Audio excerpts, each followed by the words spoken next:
Hello বন্ধুরা, তো তোমরা সবাই কেমন আছো? তো সবাই কেমন আছো একটু কমেন্ট করে বলো।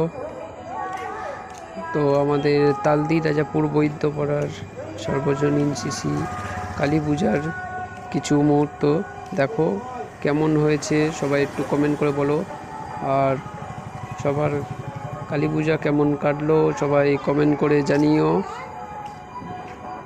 আর তোমাদের সবাই কেমন আছো একটু কমেন্ট করে বলবে। তো এই কালী পূজায় অমাবস্যার রাতে প্রদীপের শিখার মতো তোমাদের জীবন আলোয় ভরে উঠুক, ঠিক আছে? তো সবাই ভালো থেকো, সুস্থ থেকো, বাই। তো ভিডিওটা স্কিপ করে না গিয়ে মন দিয়ে দেখো একটু সবাই, ওকে।